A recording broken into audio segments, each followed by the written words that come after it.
अयोध्या वारे संतन भक्तमाल जी कथा ॿुधाई। परम आचार्य वल्लभाचार्य विश्राम पिया कनि। भगवान राधा रानी श्री कृष्ण उनजे गोद में अची करे खेॾंदा बाल गोपाल।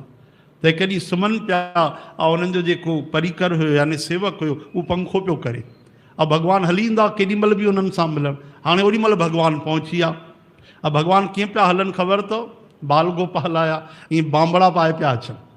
अच्छा सिधो बि न पिया अचनि, छलिया आहिनि टेढ़ा, वरी हीअं हलनि टेढ़ो, वरी हीअं हली अचनि, वरी हीअं टेढ़ो वञनि, वरी हूअं हली अचनि।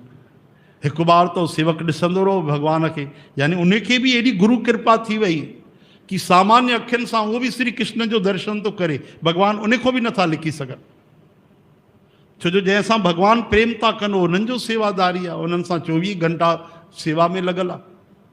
हाणे केॾी महिल हीअं टेढ़ो हलनि, वरी हीअं घुमी करे अचनि, वरी जो हलनि त चरणनि में हुननि जी ॾाढी सुंदर नूपुर उहा छन छन खन खन चतुरंग जी संगीत पई हले बढ़िया। हुते सेवक खे गुस्सो आयो। हिकु बार भॻवान खे इशारो कई, भॻवानु घबराइजी विया।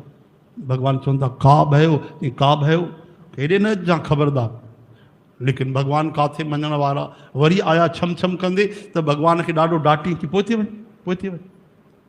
हाणे सेवक अगरि सतगुरु जी सेवा थो करे त छाजे करे थो करे? भगवत प्राप्तीअ जे लाइ।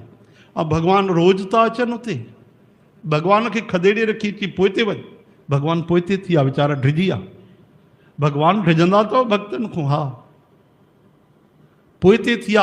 अचानक करवट बदिलजी, महात्मा जाॻिया, गुरु जी जाॻिया, गुरु जी जाॻिया। ऐं जीअं जाॻिया त श्री कृष्ण गोविंद हरे मुरारे। पहिरियों नज़र सेवक ते हुई, अरे भाई तूं एॾी देरि खां विञणो थो लॻाएं, हा केॾी देरि खां तूं बीठो आहे, एॾी देरि खां बीठो आहे। त पोइ ते आवाज़ आई, बाबा जी मैं बि ठाड़ो हूं। भॻवानु चयो मां बि बीठो आहियां का। हाँ, अरे सरकार तव्हां प्रभु तव्हां केॾी महिल आयो? क्षमा कजो मूंखे त पतो ई न पियो, तरी तव्हां हिते छो बीठा आहियो, साम्हूं छो न आहियो? भॻवानु ईअं निमाणा ठही करे था चवनि, भॻवानु ईअं निर्बल थी करे था चवनि, भॻवानु ईअं था चवनि ॼण उन्हनि जे वस में कोई शासन ई कोन्हे, कुझु उन्हनि जी हलंदी कोन्हे। भॻवानु ईअं था ॻाल्हाइनि ॼण उन्हनि जी दाल ई न ॻरंदी आहे। भॻवानु ईअं था ॻाल्हाइनि वीचारा ॼण गुलाम ठही करे बीठा आहिनि, परितंत्र बीठा आहिनि। अरे प्रभु तव्हां आयो छो न? मूंखे साम्हूं अचो आहे, कृपा कयो आहे। चऊं काॾूं अचां, हे तुंहिंजो सेवक अचण ॾे तॾहिं त अचां। हे त घुसण ई कोन थो ॾे, हिस त क़ाइमु त परते बजाए रखियो अथई, हे अचण ई कोन थो ॾे पियो। गुरु जी चवण लॻा, छो भाई तूं भॻवान खे रोके वेठो आहे? छो, छाजे करे? भॻवान खां वॾी काई शइ थींदी आहे छा? रोअण लॻो, आंसू अची विया। जवाबु ॾे, भॻवान खां वॾी काई सेवा थींदी आहे? चई हा, भॻवान खां वॾी मुंहिंजे लाइ तव्हांजी सेवा आहे। भॻवान खां बि वधीक मुंहिंजे लाइ गुरुनि जी सेवा आहे। अगरि गुरु बि विच में अची विया त मां भॻवान खे बि रोके छॾींदुमि। हा हा, इहा चइबी आहे सेवा, इहा चइबी आहे श्रद्धा, इहा चइबी आहे हिकिड़े सेवक जी भक्ति।